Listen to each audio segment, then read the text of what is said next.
Hoje à noite eu estou tendo o prazer de entrevistar o professor Miguel Nicoleles, professor de neurobiologia da Duke University e coordenador do Consórcio Nordeste no que diz respeito ao combate ao coronavírus.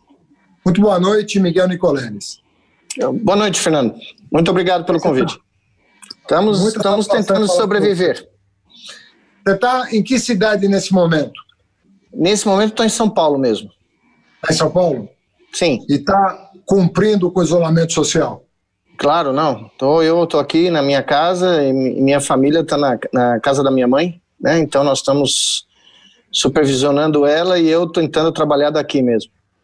E como é que você está exercendo as suas novas funções?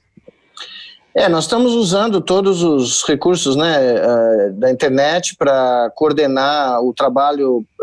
Nós temos um comitê com 13 membros fixos de todos os 9 estados, mas nós criamos 9 grupos de trabalho nas diferentes áreas, né, das diferentes dimensões de combate à pandemia, e nós criamos também uma plataforma virtual de colaboração científica chamada Projeto Mandacaru, que já tem 1.200 cientistas ligados no Brasil e em 6 países do mundo, a maioria brasileiros, evidentemente, que estão colaborando conosco nessas diferentes áreas. Então, tudo isso sendo feito virtualmente, à distância, né?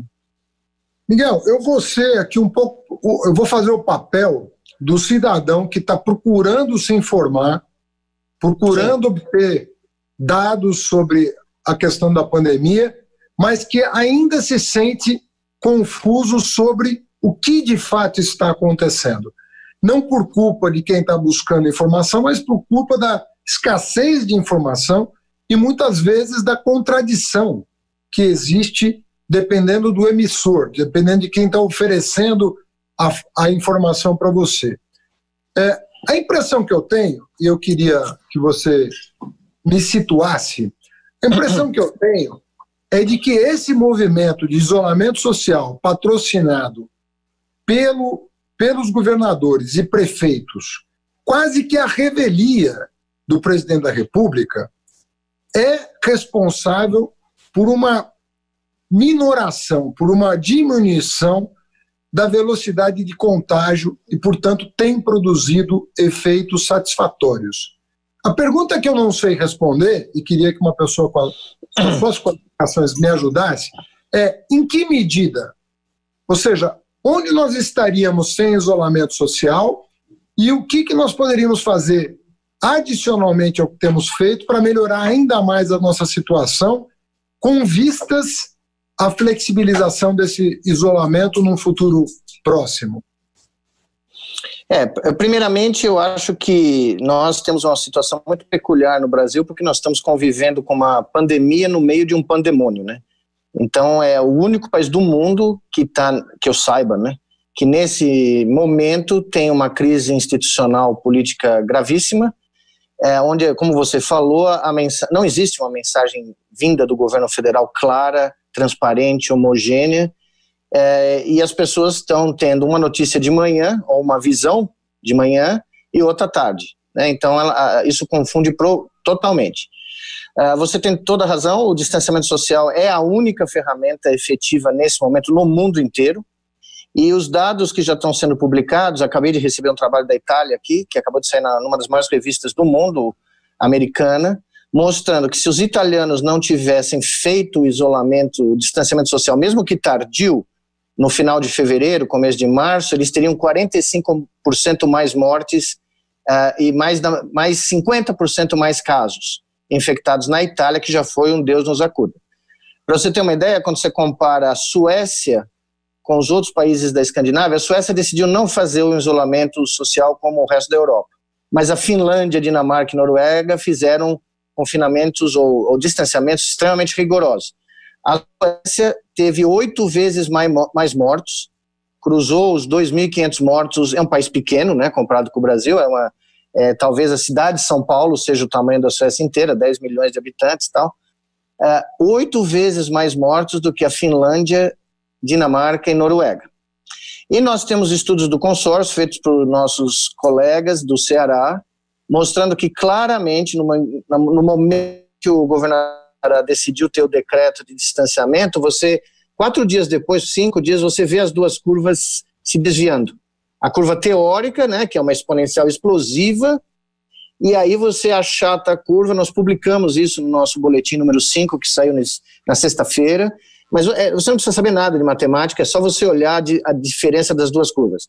Uma está explodindo, que seria o que aconteceria no Ceará, se nada tivesse sido feito, e a outra está fazendo uma concavidade para baixo, tentando reduzir o número de casos. E mesmo assim o número de casos ainda é grande, porque eu estudei esse final de semana, a semana inteira estudando de telefonia celular do Nordeste, e nós estamos por volta de 50%, é a média dos estados do Nordeste, principalmente as capitais, né, que é o que a gente tem bastante dados. Mas está caindo, e não pode cair. Então, o distanciamento social é evidentemente a melhor coisa, e eu estou dizendo em todos os lugares que nós não temos nem condição de discutir o relaxamento no Brasil ainda, porque nós estamos entrando na fase de ascensão da explosão geométrica de casos, aqui em São Paulo, por exemplo. Né? E tem um padrão muito curioso, um padrão que está sendo repetido em todas as capitais do Brasil que têm aeroportos internacionais. A pandemia começou com as pessoas que trouxeram de fora do Brasil, nos bairros mais ricos, e essa coisa foi começando a explodir radialmente em direção às periferias. Isso está acontecendo em São Paulo, em Fortaleza, em todo lugar que tem um aeroporto internacional. Então é diferente de lugares que não têm voos internacionais, não tinham, né? Como João Pessoa, por exemplo. Se você olhar a Aracaju, João Pessoa e Maceió, é muito diferente do padrão que a gente está vendo em Recife, Salvador, Fortaleza e Natal. Né? Como você imagina que vai ser a evolução da pandemia no Brasil? Vamos supor, mantido o atual isolamento, que não é um isolamento pleno, não é um shutdown, né? Não é uma coisa mais leve. Aqui em São Paulo, às vezes cai de 50%, é 40%, 45%, às vezes sobe um pouquinho para além de 50%, mas mantido esse grau de isolamento, você imagina qual será a tendência das 2, 3 ou 4 semanas? Eu estou muito pessimista, porque eu estou vendo modelos matemáticos de várias naturezas. Estamos olhando para esse problema com diferentes pontos de vista. Nós sugerimos, enquanto comitê para o governo do Nordeste, que todo o tráfego de ônibus intermunicipais, ônibus interestaduais fosse interrompido. Nós estamos conseguindo ter um sucesso parcial, e também sugerimos que houvesse um programa de desinfecção nas fronteiras, porque nós estamos vendo como o espalhamento do vírus está ocorrendo nas fronteiras dos estados. Então, por exemplo, Paraíba, Alagoas já instituíram esses programas. Né? Aí quando você olha os dados 2, 3 dias depois, diminuiu, né, o trânsito de ônibus, coisas assim, porque lá, Salvador tem um metrô, mas não é um metrô como São Paulo e tal. Então, o que você vê é que ainda a coisa está expandindo. E está expandindo agora, ganhando velocidade. E a subnotificação tremenda, que a expectativa de alguns modeladores que eu li, alguns trabalhos que já estão saindo, é que nós tenhamos uma subnotificação de 10 a 12 vezes dos casos no Brasil. O que diria, né? Eu olhando aqui na tabela do mundo que eu estou vendo aqui, isso não é só o Brasil não, tá? Os Estados Unidos está chegando a 1 milhão de casos e também a subnotificação lá está estimada em 10 vezes. Ou seja, existem 10 milhões de americanos contaminados nesse momento, e eu acho que nós estamos com uma subnotificação parecida, o que significaria que nós estaremos com mais de 500 mil de pessoas já infectadas, né? Então, nesse momento da curva, é clássico isso daí, foi a mesma coisa em 1918, você pode olhar, eu estou lendo documentos da época, e uma coisa, eles não tinham computador, não tinham internet, mas eles sabiam fazer matemática já. E sabiam o que é uma curva exponencial versus o computador só sabe fazer o que a gente aprendeu antes. É o que eu falo sempre, as pessoas acham que porque a gente tem computador a gente ficou mais inteligente, pelo contrário, eu acho que ele está emburrecendo, é o oposto, né? Mas nós estamos seguindo uma dinâmica muito conhecida, E lá no Nordeste nós já avisamos, né, os governadores que existe um pool de cidades. O Nordeste tem 187 sub-regiões. Existe um pool de 112 sub-regiões, é um número grande, em que o número de casos ainda é abaixo de 50, até domingo, até ontem. Então, se a gente agir nesse território de sub-regiões, né, que é quase uma muralha da China, porque cruza todo o Nordeste, né? Se a gente agir na trincheira, levar os médicos de família, nós criamos inclusive uma brigada, né? Uma brigada emergencial de saúde para levar os médicos de família nas casas das pessoas. Porque a nossa única chance de ganhar essa guerra é indo onde o vírus ataca a gente. E não esperando o influxo nos hospitais. Porque aí é tarde. Aí você já perdeu a batalha, né? Então eu ainda acho que é prematuro falar sobre qualquer coisa, porque você aí confunde ainda mais a mensagem, né? Eu vi algumas pessoas, tem gente escrevendo na Folha que os cientistas querem criar uma ditadura. É um total absurdo, entendeu? Ninguém quer criar nada. É que nesse momento o mundo mudou. O mundo que a gente conhecia, na minha modesta opinião, evaporou, né? E as fragilidades que nós criamos com o modo de civilização que a gente apostou no mundo todo, gerou essa fragilidade e agora nós temos que conseguir sair dela, né? Porque o que eu estou vendo no mundo todo é que todos os países que desprezaram a pandemia, desprezaram a ciência, fizeram troça, né? Estados Unidos, Itália, a própria Grã-Bretanha e o Brasil, não precisa nem falar, estão pagando um preço altíssimo. Miguel, de novo fazendo aquele raciocínio do leigo que quer Sim. não só a informação, mas quer a análise da informação. Se a curva de contaminação é muito mais elevada e a subnotificação, eu quero crer que a subnotificação de mortes, ainda que exista, não pode ter a mesma proporção que a subnotificação de contaminação. Quero crer. Essa é uma ótima pergunta que não está respondida ainda, tá? Eu vou te dar um exemplo. Não é claro ainda, porque a gente começou a olhar com os dados da Fiocruz de óbitos que não foram taxados como coronavírus, tá? Óbitos de uma coisa chamada síndrome respiratória aguda grave, que inclui todas as pessoas que faleceram ou com pneumonia, ou com insuficiência respiratória, ou com bronquite, ou com um ataque de asma muito severo, enfim. Tudo aquilo que você categoriza como algo respiratório que foi a causa mortes, tá? Desses casos, no Brasil, a Fiocruz está sugerindo, teve um pico, teve uma explosão desses casos, tá? Desde fevereiro. É uma curva que explode para cima. A Fiocruz fez uma testagem em uma porção limitada desse pessoal e descobriu que 73% são coronavírus. São diagnósticos de coronavírus nessas pessoas. Não é o que as pessoas achavam, que era outro tipo de gripe, influenza, outras coisas. Não é. 73% arbovírus, não é. 73% é coronavírus. Aí, você tem que somar essas mortes às mortes que você sabe... Exato, que você já documentou com um teste, né?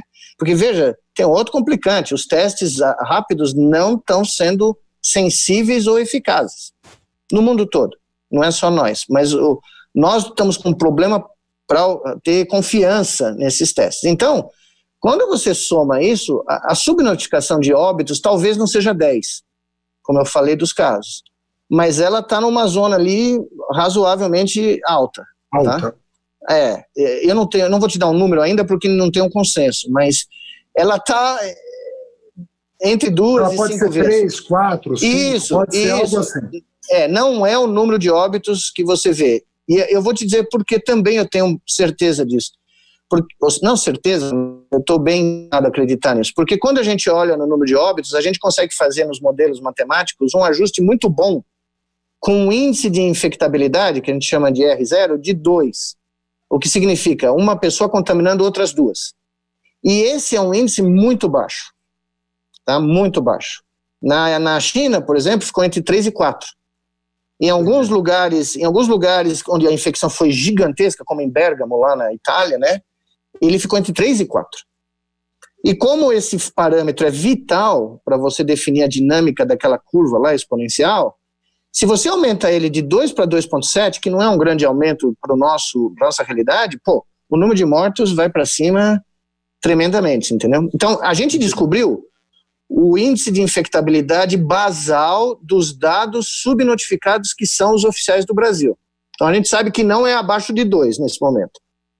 Mas a gente sabe qual é o limite superior ainda. Nós estamos rodando uma série de modelos para achar esse limite superior. A verdade vai estar entre os dois. Vai ser entre 2 e alguma coisa. E isso que me preocupa, tá? Porque se você chegar perto de 3, Manaus vai ser uma coisa nem próxima do que a gente pode enfrentar em outras capitais ou mesmo em São Paulo. Quando que você acha que nós vamos poder dizer que esse risco de colapso, né, passou? Sim. Vamos supor, se a gente ficar mais um mês nessa faixa que nós estamos hoje, imagina, 20 de maio, 25 de maio, o número de mortes está abaixo de 1.000, está em 400, 500, 600, ou caindo. Daqui 20 dias, daqui 30 dias, nessa Sim. marcha, nós vamos poder dizer, o risco passou? Ou esse dia depende de outras variáveis? São muitas variáveis, né? Nós estamos lidando com várias variáveis. Eu te falei de um parâmetro, que é o R, que é o parâmetro vital da modelagem. Se você tem um R igual a 1, a pandemia está estabilizada no sentido que uma pessoa só está passando para outra. Se esse valor cair abaixo de 1, você está ganhando a guerra agora. A pandemia está regredindo, tá? Então você começa a ganhar a batalha. Então você tem variáveis que são qual é o número de casos, como eles estão aumentando, que é o que esse R define, quantos óbitos, qual é o número de leitos disponíveis, tanto leitos comuns como leitos de UTI, o que é um problema seríssimo, tá? Nós estamos fazendo análise de risco diárias para todos os estados do Nordeste, para ver qual é o momento em que eles podem chegar perto de um colapso do número de leitos de UTI, por exemplo. Né? Então tem estados que estão chegando ali na beirada, batem um pouco e voltam. Tá sim, mas está preocupante, porque está acima de 90% em alguns lugares. Tá? Então é uma margem de risco mínima. Você, né, como prefeito de São Paulo, você entende perfeitamente, como você sabe que se uma cidade do tamanho de São Paulo chega com 90% dos seus leitos de UTI ocupados, aí você começa a ter problemas gravíssimos, e não só de Covid, de pessoas que sofrem acidentes, pessoas que têm ataque cardíaco, enfim.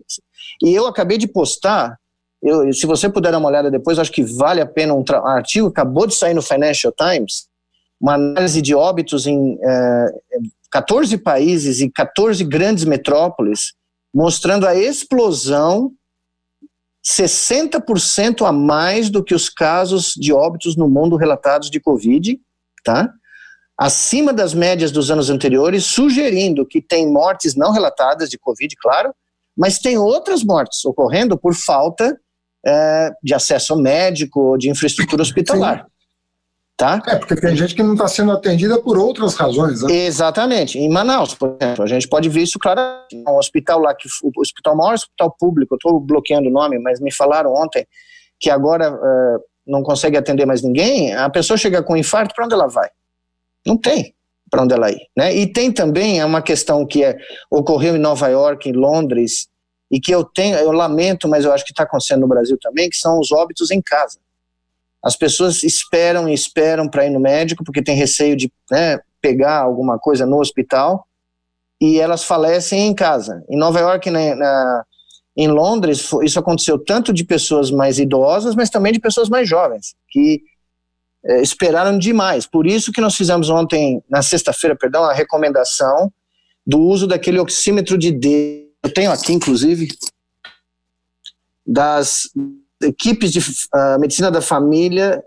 Nós queremos adquirir isso daqui para que elas possam levar nas casas das pessoas lá no Nordeste e, se for o caso, até deixar com as pessoas de risco, porque nós temos um aplicativo agora que pode permitir as pessoas reportarem o valor da sua saturação de oxigênio, porque nos Estados Unidos se descobriu que se a saturação cai abaixo de 92%, você usando esse baratinho de dedo, você já está entrando num grupo de risco muito alto, sem mesmo desenvolver o quadro de pneumonia característico do... 92%? Abaixo de 90, abaixo de 92 eles usam o limite 90, tá? Se baixar de 90 é uma coisa séria, muito séria, você tem que ir pro hospital, tá? Então nós estamos incorporando isso ao nosso aplicativo que chama Monitora Covid. Tem gente que tem isso no celular, eu não sei se o do celular... O celular não é tão legal, o celular tem um problema, eu não me lembro agora os detalhes técnicos, mas ele não é tão acurado como esse baratinho aqui, que custa R$50 na realidade, né? E veja, veja como uma coisa interessante, como a biologia é curiosa. Esse barato de 50 pode reduzir a necessidade de você ter que comprar um ventilador de $40 mil, tá? Então, se milhares de pessoas pudessem ter isso disponível logo nisso, e se você pudesse isolar as pessoas que estão tendo os casos e saber com que elas conviveram nos últimos 48, 72 horas, você com um barato de R$50, você via a demanda de equipamentos que não existem mais no mundo. Basicamente, está sendo uma loucura encontrar o consórcio. As pessoas do consórcio Nordeste que estão tentando comprar ventiladores no mercado internacional são heróis, porque eles estão virando noites e noites, falando com a China, falando com outros países, só que os Estados Unidos fez uma varredura. Eles mandaram várias vezes, como se diz, aviões cargueiros do Exército americano, da Força Aérea, americana, para fazer uma varredura de equipamento na China, e a China, mesmo sendo a grande produtora de manufatura do mundo, não dá conta, não está dando conta. E o ventilador custava $7 mil, está custando 40. Meu Deus. Ô, Miguel, uma estadista que está sendo muito elogiada é Angela Merkel. Uhum. Não tenho conhecimento suficiente, mas sei reconhecer a postura de uma pessoa que conduz um país, né? Sim, tecnicamente falando, ela vai ser depois julgada por sanitaristas, por epidemiologistas, mas em termos de postura, é muito fácil reconhecer alguém que lidere uma nação, né? Que é o caso dela. Uhum. E ela falou uma coisa muito importante, que me pareceu muito razoável para um leigo. Ela falou, nós vamos vencer, porque semana passada, dizia ela, portanto retrasada, o número de internações foi menor do que o número de altas. E, portanto, eu começo a desafogar o sistema alemão de saúde e, com toda a cautela, nós vamos começar a uma política de flexibilização com muito cuidado para que nós saiamos juntos dessa da melhor maneira possível. E, de fato, a Alemanha ostenta números que, para a Europa, tem chamado a atenção na comparação com França, Itália e Espanha, sobretudo, e Estados Unidos, evidentemente. Você acha que esse é um critério razoável para o Brasil? Veja, é uma coincidência você falou isso, porque teve uma reportagem ontem no Guardian, em inglês, sobre o virologista-chefe do governo alemão, contando como são as interações com a Angela Merkel, né? A Angela Merkel tem um PhD de Química. Talvez seja a única governante nesse momento do mundo que eu conheço, né? Não estou me lembrando de ninguém mais que tem um PhD em Química. Ela trabalhou no Instituto na Alemanha Oriental, antes da unificação, né? Eu tive o prazer de encontrá-la num meeting na Alemanha há 10 anos atrás, e o que o virologista falou é que faz uma diferença brutal toda manhã você falar com o primeiro-ministro de um país que não só entende de ciência, consegue ler os gráficos e deixa você falar. O que ele falou claramente, deixa você falar e dizer, olha, do meu ponto de vista, não dá. Mesmo quando a gente está muito bem aqui na Alemanha, a situação ainda é estranha, a Alemanha está temendo uma segunda onda, ele falou ontem que ele está muito preocupado com uma segunda onda, porque os alemães estão relaxando, né, porque acham que está muito seguro, e ele falou duas coisas muito interessantes que eu acho que fazem parte da nossa realidade numa dimensão muito maior. Ele está recebendo ameaças de morte como virologista-chefe, porque ele defende o isolamento há mais tempo. E a Angela Merkel concordou com ele. Ela não vai relaxar a Alemanha, tá? Ela não vai abrir. E ele tem um grupo muito pequeno, mas existe um grupo de negacionistas, que aqui no Brasil é muito maior, da ciência, né? Que elegeram ele como vilão. Não ela, ele. Porque ele é o virologista que vai na televisão toda noite, né, fala dos números, e ele fez algo, a Alemanha fez algo que ninguém está falando, que é de uma dignidade e de uma solidariedade. Como as UTIs alemãs e os hospitais nas fronteiras estavam basicamente vazios, eles usaram helicópteros para trazer pacientes italianos e franceses para os seus hospitais. Foi o único país da Europa que fez isso. E quem deu a sugestão foi esse senhor, que é uma figura espetacular. Esse virologista é jovem, um rapaz, acho que deve ter uns 50 anos, né? Ele deu a sugestão e veja bem, hein, a Angela Merkel não titubeou um segundo. E existe um problema de imigração, né? Você sabe, a dinâmica deles lá é muito complexa. Ela não titubeou um minuto. Ela mandou a Força Aérea Alemã, olha só, hein? Pegar os italianos e cruzar a fronteira e pegar os franceses e porem nos hospitais alemães. E ninguém falou nada, ninguém deu nenhuma... Né? A imprensa não deu destaque para isso, a imprensa não fez... A atitude dessa mulher foi de uma coragem e de uma determinação política, né? Porque ela falou, não, os caras são irmãos, é a mesma coisa, essa fronteira não quer dizer nada. E a questão mais interessante nesse momento é que eles tiveram um número de testes per capita, junto com a Coreia do Sul, que foi o maior do planeta. Tá? Se você for olhar no G20, a Alemanha e a Coreia estão ali, lá em cima. Quem está na rabeira? Estados Unidos e Brasil.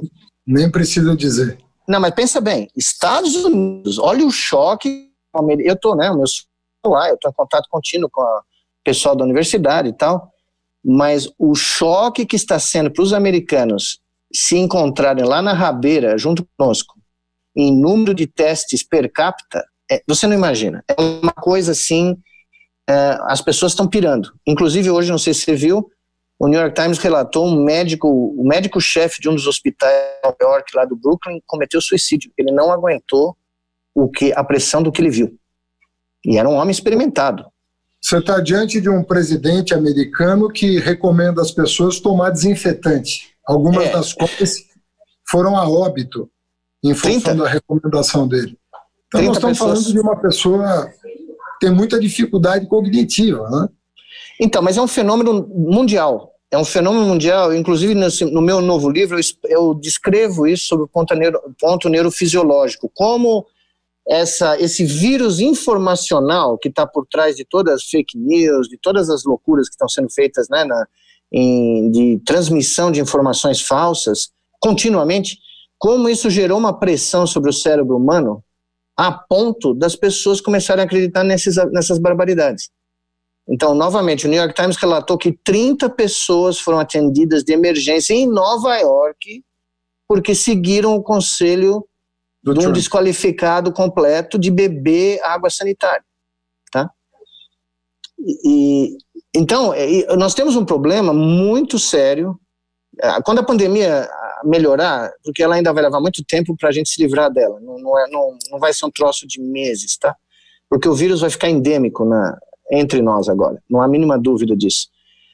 Quando a gente sair da fase mais aguda, vai ser fundamental rediscutir totalmente o modo, não só o modo de desenvolvimento econômico, né, como invadindo os habitats, os últimos habitats selvagens e gerando contato com vírus como esse, né? Se a gente não tivesse invadido... Eu queria te perguntar um pouco isso, Miguel. Eu queria que você... porque a impressão do leigo é o seguinte, um indivíduo fez uma bobagem, né? Interagiu com um animal silvestre, como aconteceu em inúmeros casos ao longo da história. Mas nem sempre as pessoas conseguem notar que por trás daquele obviamente que houve um momento em que essas coisas, o ser humano entrou em contato com o vírus. Houve esse momento. Mas por trás deste momento, em que havia um indivíduo aqui, um indivíduo lá, houve uma mudança estrutural do ecossistema. Sim. E as pessoas muitas vezes não têm a percepção de que o modo de vida do ser humano é que está afetando o equilíbrio ecológico do planeta, incluindo a questão das epidemias. Eu queria que você contasse um pouco isso, como isso funciona. Você vê, não é à toa que as epidemias de Ebola vírus, né, o vírus da ébola, que é um vírus de uma febre hemorrágica com índice... Se o ébola estivesse rodando o mundo como o coronavírus está morando... Nós não estamos nem conversando aqui, para você ter uma ideia, tá? Já tínhamos ido para o caminho dos dinossauros. Mas ele não faz isso. Mas de onde ele vem? Ele vem do Congo. Por quê? Porque as pessoas começaram a entrar na floresta tropical, a destruir a floresta tropical do Congo, que é uma das, talvez a maior ainda da África, né? E começaram a entrar em contato com tanto animais, que são hospedeiros intermediários, como o próprio vírus, né? Ninguém sabe direito ainda, tudo indica que o vírus realmente, o hospedeiro primário era um morcego. Mas o morcego transmitiu esse vírus para um hospedeiro intermediário, um outro mamífero. Lá na China estão falando desse pangolim, porque é um bicho que é um bicho muito estranho, é um mamífero com escalas que parecem escalas de crocodilo né, no corpo inteiro, ele tem uma proteção de escalas, e lá na China eles têm um comércio desses bichos, e uma das hipóteses é que o vírus do morcego pulou pro pangolim, e o pangolim pulou para nós. O que aconteceu no SARS anteriormente e também aconteceu nos vírus anteriores, é que de um hospedeiro primário, vamos lá, o morcego foi para o porco, por exemplo. E no porco acontece uma combinação, o vírus recombina, e ele gera uma mutação no RNA dele que facilita ele pular para a gente. Entendeu? Então você precisa de um hospedeiro intermediário para fazer essa cozinha de RNA, para que o troço do vírus... Porque pensa bem, tem gente hoje, biologistas modernos, que não consideram o vírus um organismo. O vírus só é considerado um organismo quanto enxame de partículas virais, tá? Porque como o enxame, ele entra nas vias respiratórias, injeta o RNA dele numa célula e a célula começa a trabalhar para ele. É isso que acontece. Por isso que quando pega um vírus, a gente passa mal por tanto tempo, porque o vírus, a única função dele é replicar. E cada vez que ele replica, ele gera uma cópia que não é idêntica. Ele gera uma cópia que tem variações no RNA, que ele está procurando uma solução que é algo que seja ótimo para a sobrevivência dele. E não necessariamente para a nossa, né? Então eu falo, inclusive, que o problema é que nem aquele filme, o Full Metal Jacket, que o cara dizia que tem uma bala, no meio de uma batalha tem uma bala escrita o seu nome e o seu trabalho é evitar a bala que está com o seu nome. No meio de uma pandemia, o seu trabalho é evitar um vírus que está com o seu nome escrito nele, entendeu? Porque tem. O número de mutações é tão gigantesco que vai ter um vírus que você vai pegar e que você sara sem problema, mas pode ter um que foi criado para atingir o seu sistema imunológico de uma maneira que você não tem como reagir, entendeu? Porque o número de mutações é explosivo. Então, tem um relatório aqui, que saiu no Guardian hoje também, de ecologistas, são acho que 3 mil, se eu não me engano, ecologistas, os caras mais famosos da área de ecologia, escreveram um manifesto do que está acontecendo com o planeta do ponto de vista dos ecossistemas e a destruição humana. E quais são os grandes riscos de extinção da espécie humana nesse momento, tá? E num deles está lá na lista. Eles publicaram isso no final de 2019, por incrível que pareça. Está na lista uma pandemia de um vírus vindo da Ásia ou da África para o qual não tem tratamento, não tem vacina e com índice de infectabilidade altíssimo. Está lá no documento deles. Então eles preveram, sem saber, 6 meses atrás, o que estava para acontecer, entendeu? Miguel, eu queria que você falasse um pouco sobre a real de vacina, o que é possível esperar. Tenho ouvido de várias fontes, até os números mais recentemente sobre prazo estão convergindo, mas a gente sempre tem a esperança de que, se não um remédio, um coquetel de remédios, possa, se não curar a pessoa, evitar que ela morra. Por exemplo, o coquetel da AIDS não cura, pelo que eu sei, né? Sim.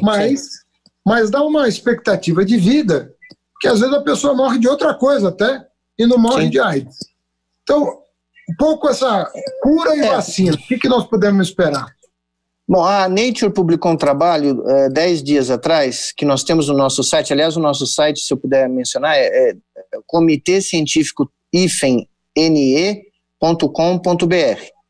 Nós temos todos os papers, todas as informações, telas, dados, tá uma coisa bem grande, dashboards do mundo inteiro, do Brasil, do Nordeste, tem uma coletânea de informação ali, e nós criamos essa plataforma virtual também, onde um dos itens é desenvolvimento de vacinas e drogas.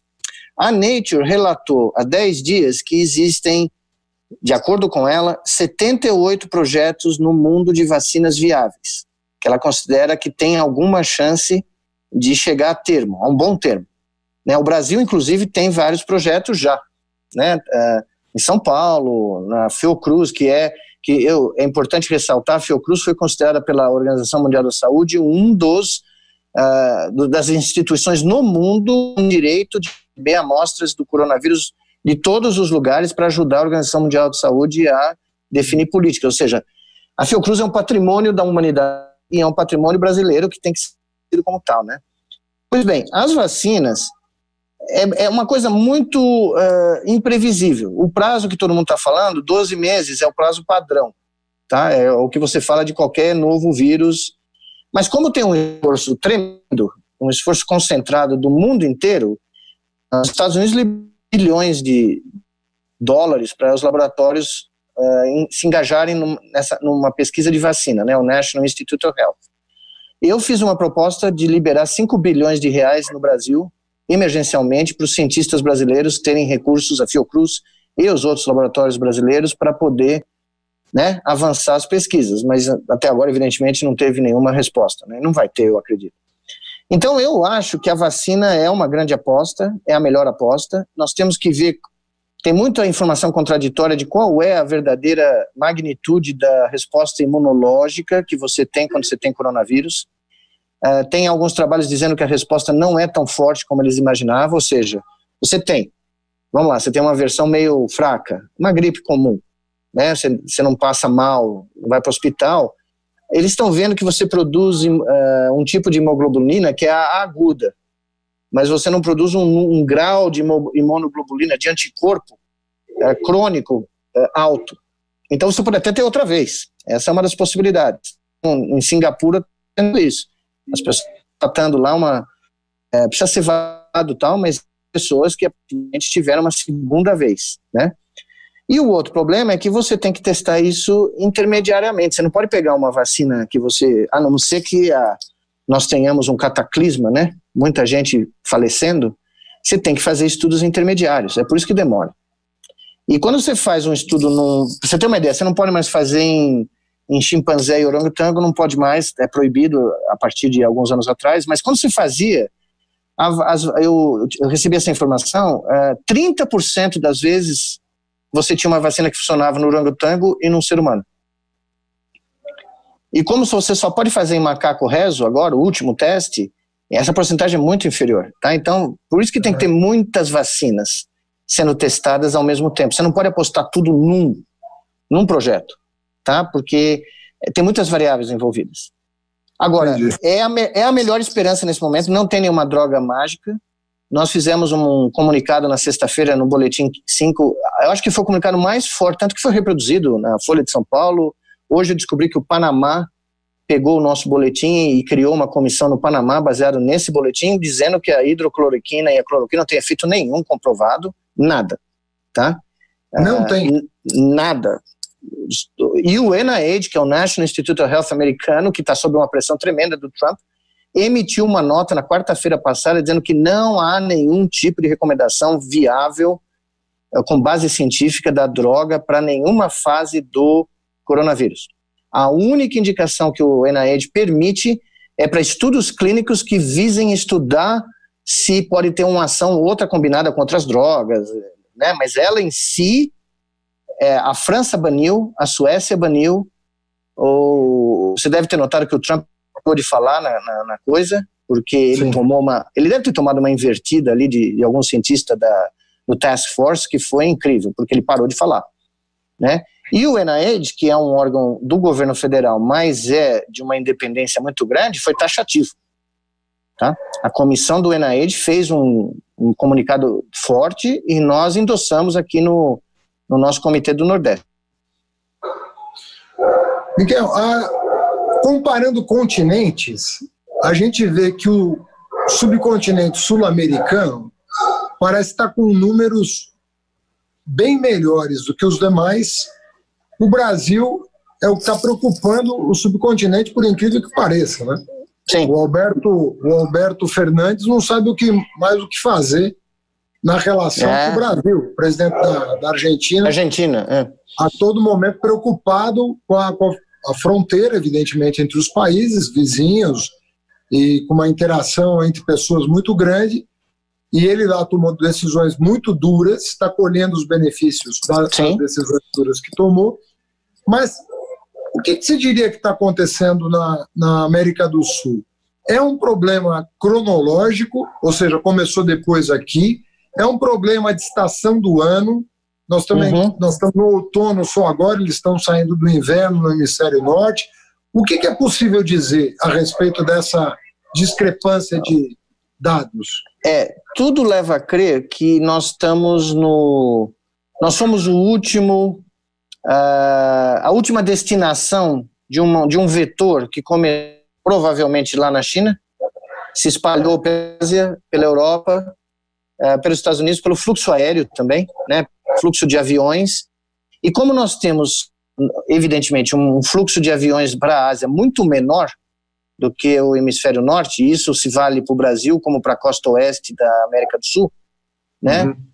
Nós provavelmente vamos ser atingidos pelo fluxo que veio da América do Norte.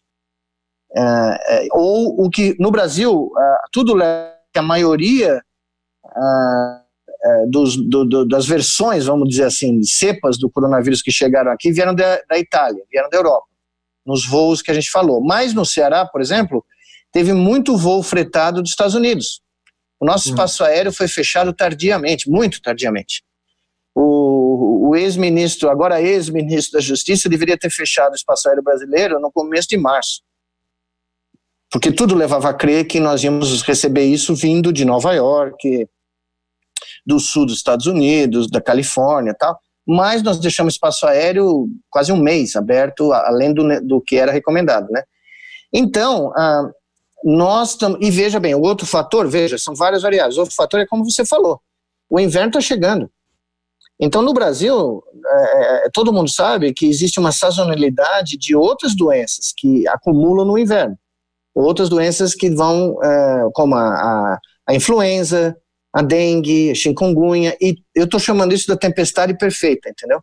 Que nem aquele filme americano, de 2 furacões que se encontram lá na costa de Massachusetts. Nós vamos ter a confluência dos casos de coronavírus e os casos de H1N1, arbovirose, dengue e chikungunya ao mesmo tempo. Essa é a nossa segunda onda. Por isso que eu digo, entre outras coisas, discutir o distanciamento agora é quase suicídio coletivo, entendeu?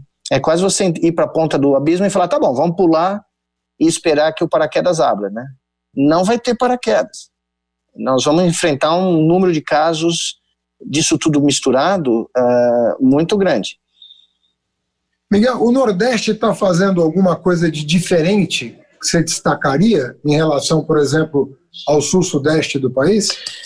Eu acho que a primeira coisa foi uma decisão política, né, dos governadores de criar esse comitê científico, né? Eu acho que foi uma coisa inédita, surpreendente. Eu tomei um susto, né, porque de repente eu estava aqui cuidando da minha vida de neurocientista e recebo um telefonema dizendo que eles gostariam que eu participasse, que o Sérgio Rezende coordenasse, né? Eu não estava esperando isso. E para mim foi o primeiro grande sinal de que eles queriam fazer algo diferente, né? E congregaram, através dessa decisão, cientistas de várias áreas. Nós estamos trabalhando com, como eu falei, cientistas que não são só da área de virologia, epidemiologia, nós estamos trabalhando com analista de dados, pessoal de Big Data, matemáticos, físicos. Você tem um arsenal de mentes colaborando sem fronteira alguma, né? E nisso nós começamos a gerar coisas que eu não estou vendo no Brasil. Primeiro, o fato de que os governadores nos ouvem, né? Isso já é uma grande vantagem, né? Eles escutam o que a gente sugere. Segundo, que nós estamos casando estratégias. Nós temos um aplicativo, chama o Monitora Covid-19, que está sendo baixado para as pessoas relatarem sintomas clínicos. Como nós não temos teste, é a única chance de a gente saber como é que a coisa está espalhando antes dos números oficiais, antes de ter o número lá que está subnotificado. Nós estamos casando isso com um padrão de trânsito pela malha rodoviária do Nordeste, porque é assim que as pandemias se espalham, né, pelo menos no Brasil. Isso aconteceu com a dengue, provavelmente está acontecendo já, com os dados de isolamento social medidos por telefonia celular, com os dados de disponibilidade de leitos de UTI geograficamente, para criar análises de risco. E em cima disso, nós falamos, olha, só tem 15 mil médicos da família no Nordeste. Dos 6 mil do Brasil, só tem 15 mil, porque, né, por causa da falta, quando mais médicos acabou, você perdeu uma, né? Como que a gente vai fazer? Bom, tem 15 mil brasileiros médicos com diplomas fora do Brasil disponíveis, estão aqui, sem fazer nada. Então, eu sugeri, junto com o comitê, que nós recrutássemos esses caras, criássemos um programa de revalidação presencial rigoroso, correto, com as universidades federais e estaduais lá, né, que você conhece bem, e que a gente pusesse esse povo para dobrar a massa de profissionais médicos disponíveis para ir na casa das pessoas. E os governadores não titubearam, foi unânime, foi 9-0, quando a gente apresentou isso. E isso me dá um raio de esperança, né?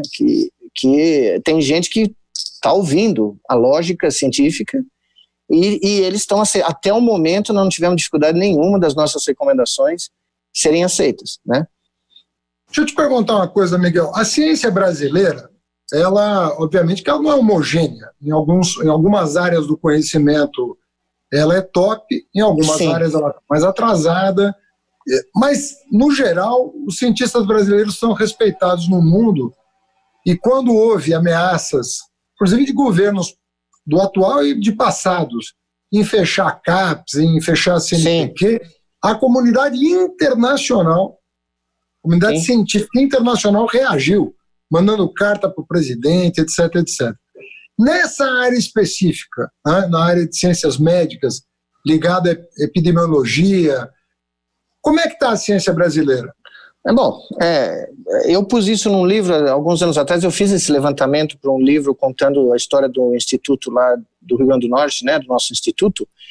Em moléstias tropicais, o Brasil é o líder do mundo. O Brasil respondia, na época, em 2016, os dados agora eu não tenho de 2019 ou 20, mas 20 não tem, mas 19 eu não tenho ainda. Na época, o Brasil respondia por mais de 20% das publicações do mundo. Então, se você responde por 1/5 das publicações do mundo, você é o líder. Então, nós temos pessoas aqui impressionantes, tá? E por todo o Brasil, não é em uma região só. E não é só no Sudeste, não, né? O pessoal do Nordeste, o pessoal quando teve epidemia de Zika, né? Pessoas tiveram trabalhos no mundo inteiro, vindas do Recife, da Bahia, né? Então, o Brasil, nessa área, é uma liderança específica. Na área médica, o Brasil tem uma das melhores medicinas do mundo. Eu falo sempre lá nos Estados Unidos, o pessoal fica bravo comigo, mas quando eu fico doente, ou algum dos meus filhos fica doente, o nosso chama aeroporto. A gente vai ao aeroporto e voa para São Paulo, né? Porque daí eu vou me tratar com meus colegas de turma, ou pessoas que eu conheço, né? Que são os médicos que têm destaque no mundo inteiro, né? A área de ventilação aqui no Brasil, por exemplo, não tem ventilação mecânica, ou de UTI, tem pessoas que são referências no mundo inteiro. Aqui no Hospital das Clínicas de São Paulo, né, onde eu estudei, e em outros hospitais. Então, o Brasil tem o SUS, que apesar de ter sido criado, né, desde o golpe aí, tem sido tratado muito mal, e se eu não me engano, 20 bilhões do último orçamento foram retirados, né, do SUS. 22. Exato, nessa ordem de magnitude aí. O SUS é a nossa única esperança nesse momento de conseguir segurar o tsunami. É como se fosse, sabe, né, na Holanda, o dique que os holandeses fazem para segurar lá o Mar do Norte para não inundar. O SUS é o nosso dique, entendeu? E você tem que pôr o dedo ali e segurar o troço, porque se o SUS não existisse, se a medicina de família ainda não fosse no Nordeste, por exemplo, extremamente capilarizada e forte, eu estaria dizendo aqui para você que nós vamos enfrentar uma catástrofe terminal, tá? Mas o Brasil precisaria ter feito, o governo federal precisaria ter feito o que os Estados Unidos fez, nesse sentido. Jogar 50 bilhões, eu falei com o professor Beluso na semana passada, e hoje, mas semana passada a gente fez um cálculo de quanto seria necessário pôr na economia brasileira para pagar por tudo, né? Só do SUS, você tinha que dobrar o orçamento do ano passado.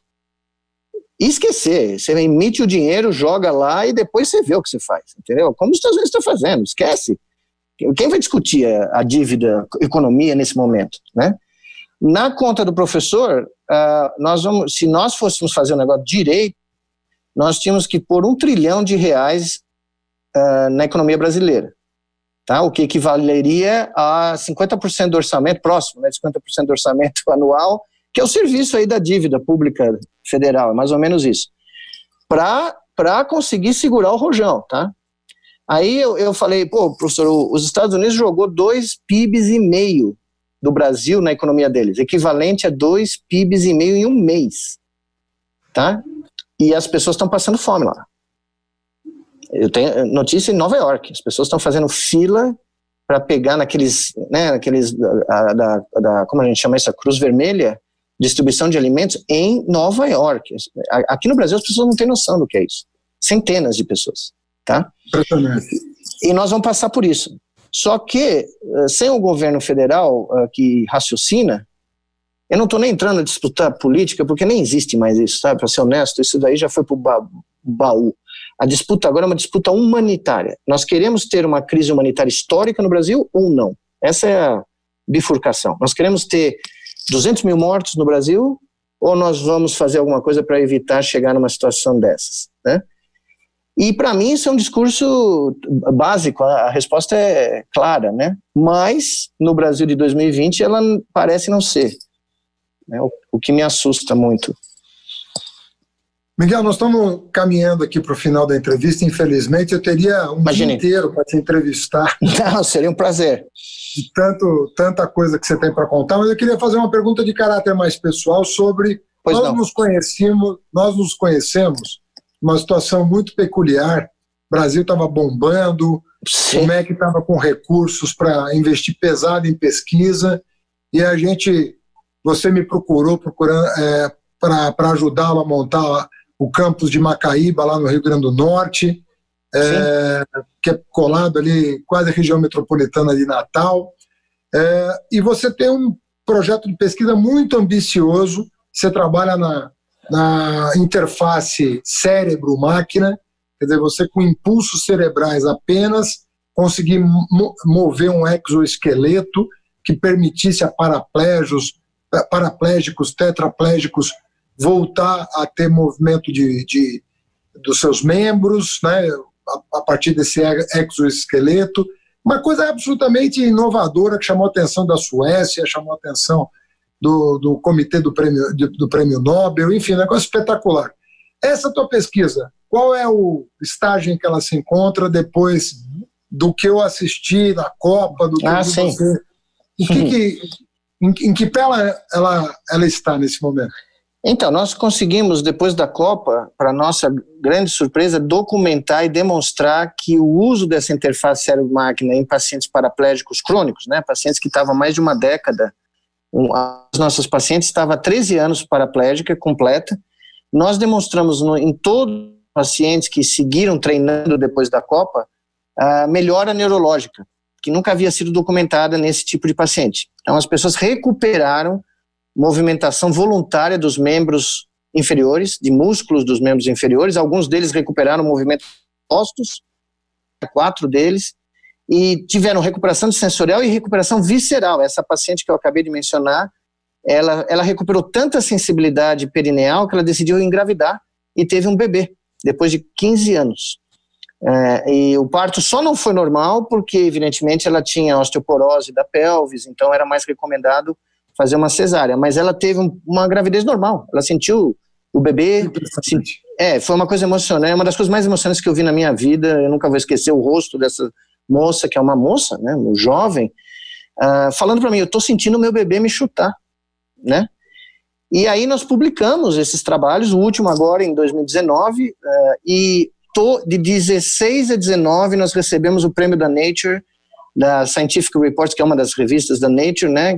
Que é nós ficamos os 4 trabalhos entre os top 100 de 20 milhões de trabalhos no mundo, nós ficamos no top 100 de downloads da Nature, né?